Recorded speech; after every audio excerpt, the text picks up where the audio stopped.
Hey, welcome back to McCourt's in the heart of the Rockies. Here we are in our beautiful tropical greenhouse again, and we're going to do another walkabout here. But our response to the first walkabout in the greenhouse for tropicals was so great that we decided we'd come back again and maybe take our time a little bit walking through and talking about some of the plants to bring you folks up to date on what would be great for your urban homes and things that you can grow in them, so that it would really create a really nice atmosphere in your house, as well as also, of course, the health benefits of having tropical plants in the house. The number one benefit of that is a greater oxygenation and also cleaner air. A lot of these plants will clean the air for you of toxins such as paint residues and any of the aromas that come from the more toxic elements that we have to keep our houses up with. Anyways, let's get started, and the first thing that I wanted to show you folks were these two plants right here. Now these plants, what's so interesting about them is you're looking at two plants that are in a family of plants that are the oldest plants on the earth. These plants were around during Jurassic times. We have fossil records of them. And so what's so interesting about them is the fact that they have survived everything up until now, and you can still have them in your homes. And they're very, very interesting and great conversation pieces. The first plant is a cycad. Now the cycad basically looks like a palm, but it is not a true palm. It's got its growth node, its main growth node there down in the center, as you can see, and it's very bulbous. The thing that's really cool about the cycad is the fact that the leaves are very, very tough, and this plant can handle sunshine and shade. And what I mean by that is, here in the Rockies, we're a little bit higher than the rest of you folks throughout the United States. So this is a plant though that will take some sunlight, and so for example, if you positioned it in a planting that was in front of your window, this could probably handle the sun okay without any problems. So this is a really good plant for that type of environment in your home. The second plant that I wanted to show you is one that you're probably familiar with. It's called a ZZ plant. The ZZ plant is a marvelous plant. It grows basically from a bulb-like protrusion, and down here by the base you can see the bulb right in here. It comes out of that, and though it's not a true bulb, it looks like one, almost like a tulip bulb. This is a great grower. It will put up with a lot of either neglect or maybe a little too much love. And so you can use this plant in a situation where maybe you're a little bit unsure, if you're new to houseplants or anything like that. You can make mistakes with this one and get it to come back. But remember, all plants talk to you. So look at the leaves. If you see your leaves getting yellow on this or any of your houseplants, that means you're probably overwatering a little bit. If you see them getting brown along the edges, that means maybe they need a little bit more water.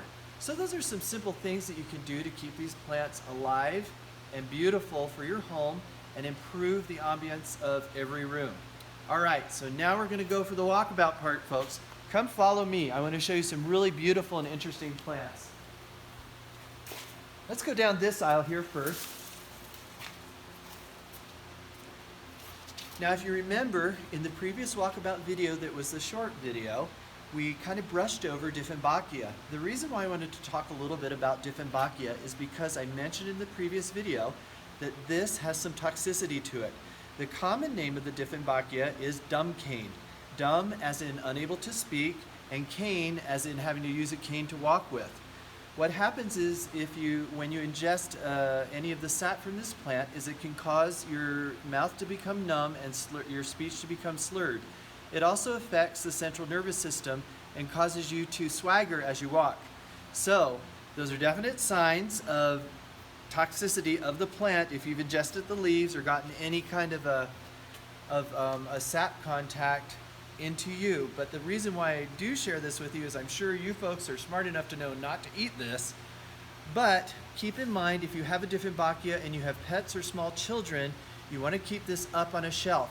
If you notice that they've ingested any of the foliage or any of the sap from the plant, you need to call poison control right away and get walked through any of the issues that your child or your pet might be experiencing. So just keep that in mind. Nevertheless, with the toxicity, this is an absolutely beautiful plant. It's broadleaf. It's got a wonderful variegation in the leaves. and it's very, very eye-catching. So it's a wonderful, and it's also easy to grow too. So it's a great plant to have around the house. Its oxygenation of the air around it is high too. And so it's just a lot of pluses in spite of this toxicity. So, as I said, if you decide to invest in a Dieffenbachia, make sure that you put it up on a shelf or a place where it's not accessible by pets or small children. All right, let's move on to another plant here that I really would love to show you.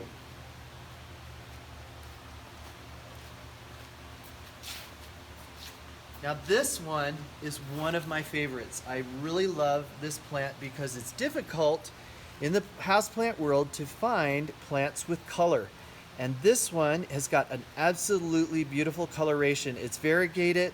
You go from oranges to reds to the deep dark greens, and then all of a sudden on the same plant, you'll find a yellow splotch or something interesting like that. These plants are known as Croton plants, and we have several varieties here at McCord's Gardens. The thing that's really great about the Croton plant is if you go to any of the tropical places such as Hawaii, you will find that these grow there profusely. People grow these colorful foliage plants as full-blown hedges. They can get up to 8 to 12 feet in height. They're great for privacy hedges in the tropics.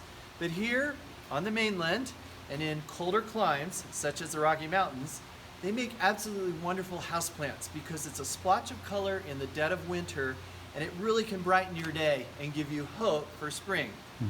These guys, the one drawback is that they can be really finicky as far as watering is concerned, so you have to water them just right. And to do that, what I usually recommend is with a plant that's finicky like this is a very simple thing. It's called the finger test. You take your index finger, put it into the soil, and if the soil holds its form and it feels moist, then you're giving it just the right amount of water. If the hole fills with water, you know you're overwatering. If you can't even make an indentation in the soil, then for sure the soil is too dry. So that's a really simple test, folks, to handle finicky plants and keep them looking beautiful. Let's move on to something else now. Come follow me. Now here on my left and right we have two really interesting plants.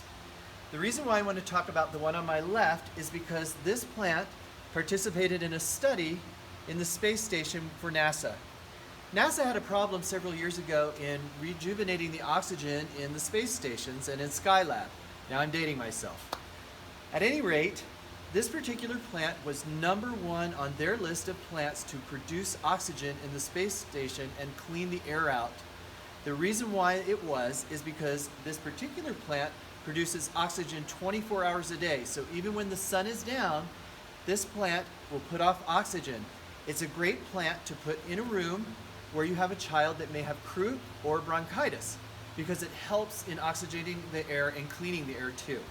Plus, again, you've got that 24-hour effect, which most plants will only produce oxygen and release it into the atmosphere during daylight times. Not this one. This particular plant is called a Sansevieria, or a mother-in-law's tongue if you're out west, and then back east we usually call these snake plants. Wonderful plant to have in the house, a lot of really great healthy characteristics to it. I highly recommend it too because the plant itself is succulent-like, which means it can go without water if you make a mistake and forget to water it. Wonderful plant to have around too with children and pets because the toxicity in it is very low and the oxygenation qualities are so high, it's worth your while to invest in this. Now, on the other side, I have a plant that is usually pricey and hard to find. This particular plant looks like a succulent. It actually looks like a bunch of peas, but it is not a succulent. It is actually a plant, and the name of it is string of pearls. The thing that's really awesome about this plant is the fact that it will put out cascades of these beautiful green nodules. The green nodules are actually the foliage, and in addition to that, in the springtime of the year here in the northern hemisphere, it also puts out a white to pink lush flower that's very fuzzy in nature. It looks like something out of Dr. Seuss. Actually, the whole plant does. But be careful, you don't want to eat these. They're not something that you would want to find in your salad. The toxicity is not necessarily high or anything like that. It's just that they don't have a really good flavor. The nodules are actually comprised mainly of water. So this plant does like water, but again, just like the Croton, it's a plant that is very, very picky and sensitive. So you need to make sure that you water it just right. And remember, use the finger test to make sure your watering is correct. All right, let's proceed now to a few other things that I'd love to show you.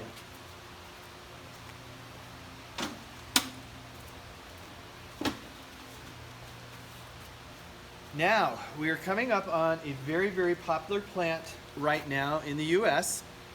Many of you are familiar with the Monstera. The Monster plant is actually a philodendron, and also keep in mind, it's not a monster plant, it's a Monstera plant, M-O-N-S-T-R-A. Monstera is really, really cool because it does some interesting things with its foliage. This particular variety is called Swiss cheese Monstera. So this is the philodendron or monster that gets holes in the leaf.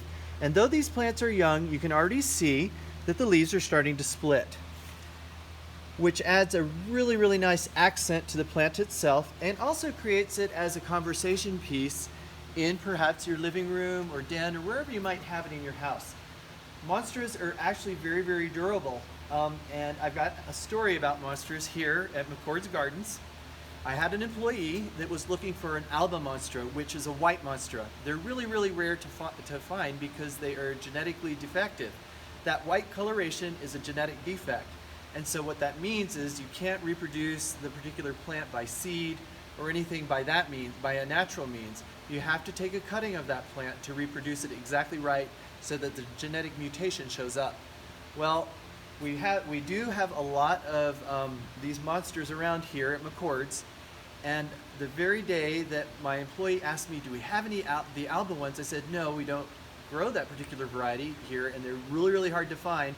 I had a customer come in looking through our monsteras, and she found one with that white genetic defect and brought it over to the register to check out. And boy, you should see the look on my employee's face. He was a little bit unhappy that he didn't find that. So keep in mind, if you're looking for an alba monstera, you're going to be paying probably a higher price, number one. In most cases, though, that higher price is fair because it's very, very difficult to find them, and it's very difficult to replicate them unless you're doing it on a very large scale. So, in addition to this type of monstera, we also have an elephant ear monstera, or an elephant ear philodendron. Now these are also young plants. These will get very, very large. They can get up to 4 to 5 feet in height, and they will have leaves that are anywhere from 24, and I've even seen them to 30 inches in diameter of the leaf. So these are really, really amazing plants when they get huge. Right now, this might look just interesting, but it is worthwhile to invest in these and allow them to grow to maturity because you've got a really nice planting here, especially if you have an indoor tropical space that you're trying to fill, maybe around a staircase or a stairwell. These look great there because they fill the space really well and do quite well too. Remember though, keep in the back of your mind, most houseplants do not like direct sunlight. Remember, houseplants in their natural environment, at least the majority of them, grow under a jungle canopy, so they are usually grown in shade or dappled light. That's why houseplants do well in an office setting, or in a setting that in the home that you've got lamplight only. Or even, for example, most ferns will do great in a bathroom that's totally enclosed without windows because they get that nice humidity effect, but then in addition, they don't get direct sunlight and don't burn. So keep those facts in mind, guys, when you are going to select a plant and also take care of it. All right, now let's proceed. We've got 2 more things to look at.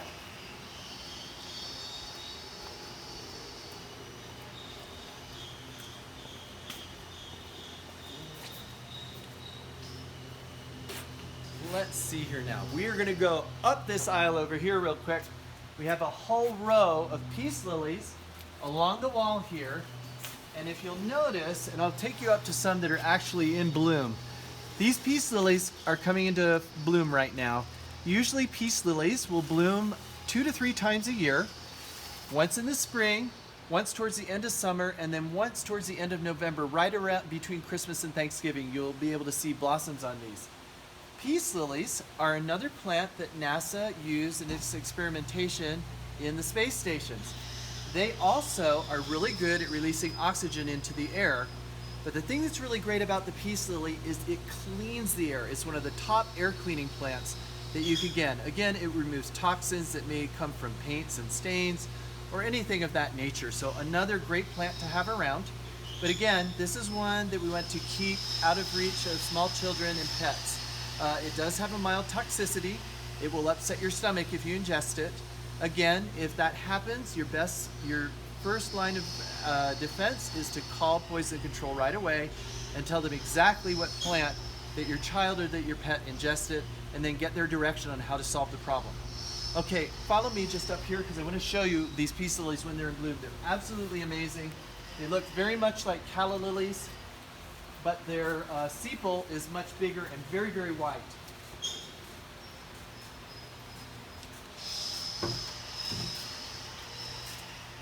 So here we have some of these blooms. As you can see, these ones in the back, the sepal is just opening up. And here we've got these ones in the front. Now this, which most of us would call a petal, is actually not a petal, it's a sepal. It's the thing that wraps around the flower to protect the actual flower. This spike here is the actual flower of the lily. It's not that impressive, but the sepal itself is what we buy the bloom for, is that nice white sepal. A lot of people will also use these around Easter time because of their white color. They're very reminiscent of an Easter lily in coloration, but they are not true lilies. So another wonderful plant to have in the house that gives something additional other than foliage. Finally, let me take you on, we'll look at one more plant.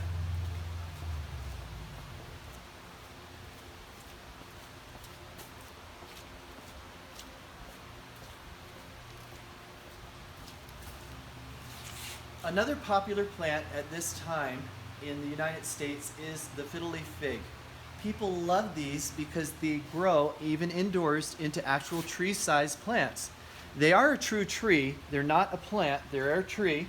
But the foliage on these is so broad and impressive that it's one that people love to have around because it creates great conversation, but it also has a wonderful look to it. Again, in the dead of winter, when you see something like this that's fully foliated, it's giving you something extra. It's giving you that extra hope for spring to come. And so having these around is just really, really nice. You can plan on these getting really tall. So plant them in a situation where they can be themselves. A two-story foyer is a good place to have them. But then also too, you need to keep in mind, keep them away from direct drafts. They're okay if the air gets cool and it's a momentary exposure. But we want to make sure that we keep them in the warmth of the house in this case. These flourish in warmer temperatures. Spraying them once in a while with a mister is really good too. And then also keep an eye out for insects on these. Fiddle leaf figs are notorious for attracting mealybugs. And so they're really hard to find on a fiddle leaf fig. And the reason why is because you've got this great beautiful foliage. And so what the insects do is they come right down here into the crux of the growth node between the leaf and the actual stem of the plant. So always you should be checking these kinds of things on all houseplants, but especially on the fiddle leaf fig. Look for the hiding places of insects. And there's lots of wonderful remedies for that too.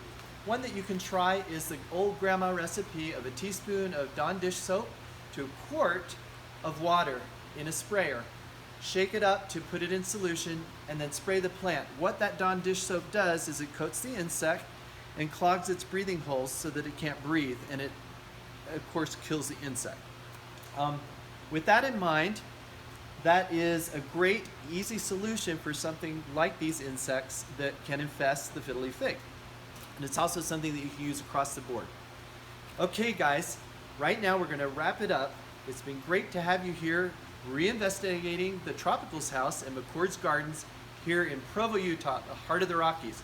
This is the Plant Boss signing off for now.